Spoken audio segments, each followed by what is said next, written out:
Hello friends, welcome to Mantra video Vidya series. मेरा नाम है रामा। इस ट्यूटोरियल में हम आपको बताएंगे ट्रिमिंग क्लिप के बारे में। ट्रिमिंग एक बहुत ही इंपॉर्टेंट प्रोसीजर होता है वीडियो एडिटिंग के कार्य क्षेत्र में। बेसिकली सबसे पहले हम आपको बताते हैं क्या ट्रिमिंग होती क्या है और क्या इसका उपयोग किया जाता है और कैसे ये इफेक्ट करती है और इसका प्रभाव इन पॉइंट और आउट पॉइंट पे पड़ता है।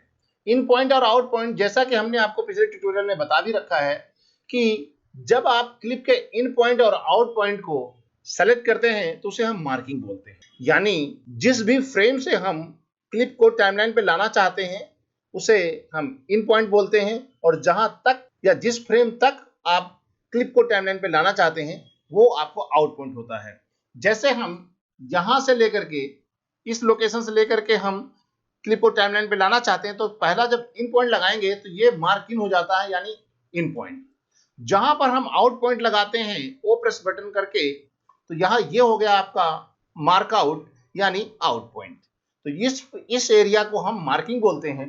और जब भी हम ट्रिमिंग करते हैं तो आपके यहां पर ही इसका प्रभाव पड़ता है। आप टाइमलाइन पर या सोर्स मैटर कहीं पर भी इसको ट्रिम कर सकते हैं। ट्रिम का बेसिकली क्या होता है, जब हम किसी क्लिप को टाइमलाइन पर लेके आ चुके होते हैं उसके बाद यदि हम किसी क्लिप के इन पॉइंट या आउट पॉइंट में कोई चेंजेस करते हैं उसे हम ट्रिमिंग बोलते हैं।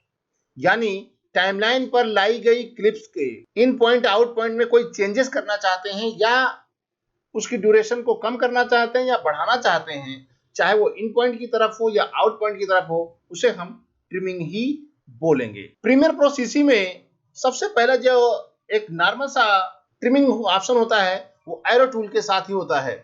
जैसे हम यहाँ पर ट्रैक को हाइट देते हैं थोड़ा सा देखने के लिए, यहां पर जैसे माउस को हम किसी भी क्लिप के इन पॉइंट या आउट पॉइंट की तरफ लेकर जाते हैं ऑटोमेटिक एक ट्रिम का आइकन आपके सामने आ जाता है और उससे रिलेटेड डिटेल आपके सामने आ जाती है। उस क्लिप में ये क्लिप का नाम आ जाता है, स्टार्टिंग पॉइंट आ जाता है और आउट पॉइंट आ जाता है और उसकी ड्यूरेशन आ जाती है ये क्या है। आप चाहे तो इसको सेलेक्ट करके करेंगे तो रेड कलर का मार्क आएगा, सेलेक्ट नहीं भी करेंगे तो भी जैसे आप क्लिक करेंगे ऑटोमेटिक वो मार्क आएगा और आप इसको ट्रिम कर सकते हैं, चाहे इन पॉइंट की तरफ या आउट पॉइंट की तरफ। चाहे ट्रिम करके इसकी ड्यूरेशन को कम भी किया जा सकता है। लेफ्ट की तरफ मूव करेंगे तो आउट पॉइंट कम हो जाएगा और राइट की तरफ मूव करेंगे तो इसको हम बढ़ा रहे होते हैं तो इसकी ड्यूरेशन बढ़ जाती है। इसे भी हम ट्रिमिंग ही बोलेंगे। इसी प्रकार इन पॉइंट की तरफ से किसी फ्रेम को कम करना है या किसी फ्रेम को बढ़ाना है तो इसे हम ट्रिम बोलते हैं। बेसिकली ट्रिम और एक्सट्रैक्ट एक ही चीज होती है और ट्रिम मतलब होता है काटना। सामान्य तौर पर लोगों के दिमाग में ये जाता है यदि हम किसी क्लिप को छोटा करते हैं तो ट्रिमिंग होती है, लेकिन ऐसा नहीं है। जैसे हम क्लिप को छोटा भी कर सकते हैं, बड़ा भी कर सकते हैं, या एक को छोटा करेंगे दूसरा ऑटोमेटिक बड़ा हो जाएगा, वो सब ट्रिमिंग के अंतर्गत ही आता है। आप टाइमलाइन पर लाई गई क्लिप को चाहे वो एक दूसरे से अटैच हो चाहे अटैच ना हो उन पे अब आप ट्रिम कर सकते हैं। लेकिन सामान्य तौर से ट्रिमिंग करते हैं वहां पर क्या होता है, जब हम ट्रिम करते हैं तो वहां पर ब्लैंक स्पेस आ जाता है जो जनरल ट्रिमिंग करते हैं माउस के द्वारा उसके थ्रू।